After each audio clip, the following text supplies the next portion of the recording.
الحمد لله رب العالمين نحمده ونستعينه ونستهديه ونستغفره ونعوذ بالله من شرور أنفسنا ومن سيئات أعمالنا من يهده الله فلا مضل له ومن يضلله فلا هادي له أشهد أن لا إله إلا الله وحده لا شريك له وأشهد أن محمدا عبده ورسوله وقال رب اشرح لي صدري ويسر لي أمري واحلل عقدة من لساني يفقهوا قولي أما بعد. Alhamdulillah, pertama-tama dan selama-lamanya kita panjat kesyukur Allah Subhanahu wa taala. Selawat dan salam ke atas junjungan besar Muhammad sallallahu alaihi wasallam. Allahumma salli ala Muhammad wa ala ali Muhammad, pada keluarga baginda, kepada para sahabat, kepada tabi'in dan seterusnya kepada mereka yang istiqamah mengikut jejak langkahnya sampai bila-bila. Yang dihormati pengerusi surau Diri Jumaat Taman Seri Bidu, Cikgu Narizan dan seterusnya, raja kuasa surau, tuan-tuan imam, tuan-tuan Bilal, para alim ulama dan seterusnya, tuan-tuan sidang hadirin rahmati sekalian. Alhamdulillah, kita bersyukur Allah Subhanahu wa taala dapat sama-sama kita dipertemukan pada malam ini dalam sesi kuliah bulanan. Mudah-mudahan kita dapat mematuhi SOP yang ditentukan. Alhamdulillah, negeri Perak antara yang mengeluarkan SOP yang membenarkan kuliah maghrib sekitar 40 orang jemaah, tidak termasuk jawatankuasa surau ataupun masjid, dan kita memakai pelitup muka dan seterusnya, kita menjaga jarak fizikal. Mudah-mudahan mencegah lebih baik daripada mengubati. Sidang hadirin rahmati sekalian, saya teringat kata-kata ketika mana ditanya kepada sahibus samahah Dr. Zulkifli Muda, beliau mufti kerajaan negeri Terengganu.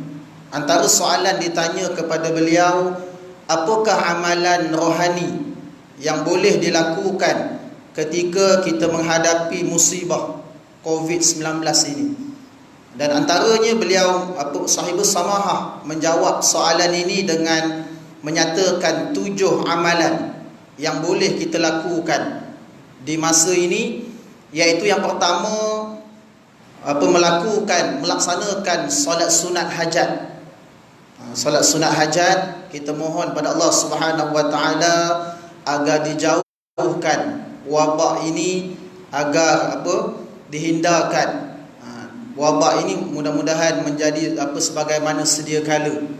Kemudian yang kedua, iaitu kita digalakkan untuk membaca Yasin, baca surah Yasin, khasnya dan umumnya kita membaca Al-Quran, perbanyakkan membaca Al-Quran. Kemudian yang ketiga, ketika mana kes meningkat agak mendadak, maka kita digalakkan untuk melakukan qunut nazilah. Qunut nazilah ini boleh dilakukan dalam waktu solat. Setiap kali waktu solat fardu, kita boleh adakan qunut nazilah. Kemudian yang keempat, iaitu kita perbanyakkan bertaubat dan beristighfar kepada Allah Subhanahu wa taala. Sebagaimana baginda Nabi sallallahu alaihi wasallam, baginda akan beristighfar 70 kali sehari, dan ada riwayat yang lain menyatakan 100 kali. Maka baginda seorang yang maksum, yang tiada dosa, masih lagi baginda bertaubat dan beristighfar, malahan kita sebagai hamba Allah Subhanahu wa taala, maka lebih lagi lah kita kena perbanyakkan istighfar dan bertaubat pada Allah Subhanahu wa taala. Baik, kemudian yang kelima, perbanyakkan bersedekah. Antaranya ketika mana mereka yang telah meninggal dunia, ketika mana dalam Al-Quran ditanya kepada mereka, apakah amalan kalau mereka diberikan kebenaran untuk kembali ke dunia, apa amalan yang akan dilakukan? Maka antaranya iaitu melakukan sedekah. Sedekah ini dia akan memudahkan kita mendapat ganjaran. Kalau kita nak tunaikan solat sunat yang banyak, mungkin tak mampu, maka bersedekah itu antara amalan yang memudahkan kita. Baik, kemudian yang keenam, iaitu kita membaca zikir maksurat, zikir pagi dan zikir petang. Amalkan zikir-zikir. Dan yang ketujuh, iaitu perbanyakkan berdoa. Berdoa pada Allah Subhanahu wa taala agar dijauhkan daripada wabak COVID-19 ini. Mudah-mudahan menjadi sebagaimana sedia kala, dijauhkan, dihindarkan ataupun dihapuskan wabak ini. Tuan-tuan sidang hadirin rahmati sekalian, insya-Allah pada malam ini kita menyambung pengajian kita dalam kitab Risalah Fikriyah, menghuraikan matan Jauharah. Bulan lepas kita membaca muqaddimah kitab, dan insya-Allah malam ini rasanya kita boleh habis 2 rangkap sahaja. Sebelum ni saya janji 5 rangkap. Rupanya panjang rangkapnya. Rangkap ini iaitu dia umpama, kalau dalam masyarakat Melayu umpama pantun ataupun syair. Walaupun pendek tetapi ulasannya panjang. Panjang lebar. Tuan-tuan sidang hadirin rahmati sekalian. Baik, tuan-tuan boleh buka muka surat 9. Muka surat 9 dalam kitab. Yang ada kitab boleh buka, yang tak ada boleh dapatkan di belakang sana ataupun di luar sana, ataupun akan datang. Kita tengoklah macam mana untuk kita beri juga nota kepada dalam perbincangan kita. Baik, mukadimah muka surat 9 bab 1, iaitu rangkap yang pertama, pujian bagi Allah dan selawat serta salam buat Nabi Muhammad sallallahu alaihi wasallam. Alhamdulillahi ala silatih, summa salamullahi ma' salatih.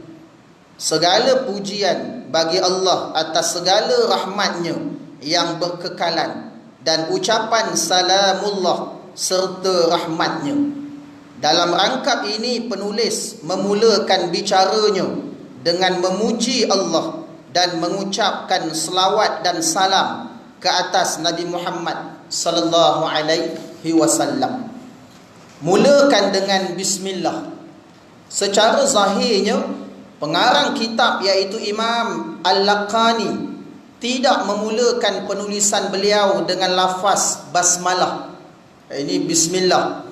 Namun hakikatnya beliau telah memulakannya dengan ucapan basmalah secara lisan, tanpa ditulis. Beliau membaca lisan, Bismillahirrahmanirrahim. Diriwayatkan daripada Abu Hurairah radhiyallahu an, Nabi Muhammad sallallahu alaihi wasallam bersabda, hadis riwayat Imam Ahmad. Maksudnya, setiap perkataan atau perkara yang baik yang tidak dimulakan dengan menyebut nama Allah, maka ia terputus, berkuranglah berkatnya, ini keberkatannya, atau baginda bersabda terpotong. Maka jelaslah bahawa penulis telah memulakan tulisannya dengan 2 muqaddimah, iaitu yang pertama muqaddimah haqiqiyah, iaitu hakikat basmalah, dengan melafazkan basmalah Bismillahirrahmanirrahim tanpa menulis. Dan yang kedua muqaddimah idhafiyah, iaitu lafaz memuji Allah, Alhamdulillah, segala puji bagi Allah. Imam As-Sayuti pernah menulis sebuah risalah berkaitan basmalah dalam surah Al-Fatihah. Di sisi riwayat yang mutawatir ada mensabitkan dan ada yang menafikannya. Yakni memuji Allah, terjemahan kalimah alhamdu yang bererti segala pujian, menunjukkan bahawa huruf alif lam dan alif dan lam merangkumi semua bentuk pujian, sama ada melalui perbuatan, lisan atau hati. Lagipun setiap huruf daripada perkataan tersebut mewakili 3 makhraj huruf dalam bahasa Arab. Huruf Arab, tempat keluar huruf bahasa Arab, iaitu lisan, bibir dan leher. Ini tempat makhraj huruf keluar. Perkataan ini juga menunjukkan bahawa memuji Allah Subhanahu wa taala adalah suatu kewajipan ke atas mukallaf sepanjang masa dengan setiap perkara yang dimilikinya seperti anggota badan, harta benda, keluarga dan sebagainya. Maksudnya apa-apa pekerjaan, apa-apa perkara yang kita nak buat dimulakan dengan bismillah, dengan nama Allah. Kemudian disudahi dengan, diakhiri dengan alhamdulillah, segala puji bagi Allah. Kewajipan memuji dan mengagungkan Allah Subhanahu wa taala telah sabit dengan dalil-dalil syarak dan disokong oleh dalil-dalil akal.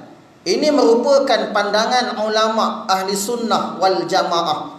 Manakala golongan Mu'tazilah berpendapat kewajipan tersebut sabit dengan akal semata-mata. Hal ini demikian kerana mereka memperjuangkan manhaj at-tahsin al-aqli dan at-taqbih al-aqli, iaitu akal menjadi penentu baik atau